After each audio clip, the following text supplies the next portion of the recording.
Hi hello नमस्कार सर्वांना श्री स्वामी समर्थ. तर सुंदर असे गुलाब दाखवून आजच्या ब्लॉगची सुरुवात होत आहे. दिवसाची सुरुवात जर अशी प्रसन्न जर झाली तर खूपच छान वाटते. तर गुलाब बघा किती छान दिसते आणि त्याचा कलर पण खूप छान दिसत आहे. आज सुट्टी असल्यामुळे त्यामुळे आज रिलॅक्स होते. तर आजचा जो मेनू आहे तर आज खीर बनवली आहे. रुद्राला खूप आवडते म्हणून मग त्याच्या आवडीची खीर आणि इथे ठेचून मुळा केलेला आहे. तर मुळ्याची भाजी किसून पण केली जाते, तसेच चकल्या बनवून पण केले जातात. तर या ठिकाणी चपात्या पण झालेल्या आहेत आणि या ठिकाणी बदाम गरम केलेले आहे थोडेसे. तर आता हा सगळा पसारा आवरून पुढच्या कामाला सुरुवात करणार आहे. आज रुच्याला शाळा आहे त्याच्यामुळे फक्त तिचा एकटीचा डबा भरला मी. तर या ठिकाणी रुचा आता आवरून तयार आहे पाहू शकता.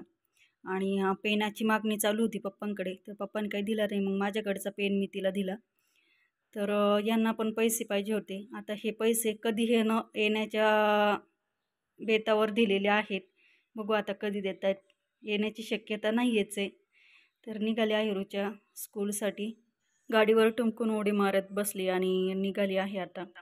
तर तिला मोठा बाय करून मी माझ्या पुढच्या कामाला सुरुवात केली आहे. सुट्टी असलं की तर काही ना काही घरातली कामं दिसतातच, म्हणून मग म्हटलं आज जिन्यातला जो पसारा आहे तो आवरून घ्यावं.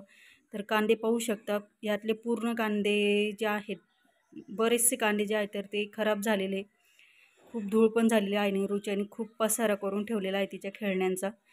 तर हा पसारा जो आहे तो आता आवरून घेणार आहे. या ठिकाणी कांदे बरेचसे मृत अवस्थेत आढळलेत. तर जे मृत अवस्थेत आहेत तर त्यांना बाजूला करून चांगले कांदे टोकरीत टाकून त्यांना व्यवस्थित ठेवणार आहे. लक्ष्मी मातेला हातात घेऊन तिचा आशीर्वाद घेऊन झाडाला सुरुवात केली आहे. तर पायऱ्यांवरचा सगळा पसारा बाजूला करून व्यवस्थित ठेवून दिला. एक काम पूर्ण होते नाही तर लगेच कपडे माझ्याकडे डोळे वाचून पाहत होते. तर त्यांना निरम्याच्या पाण्यात विसर्जन करून भांड्याकडे मोहीम वळवली. तर आजचा ब्लॉग इथे थांबवते. आवडला असेल तर लाईक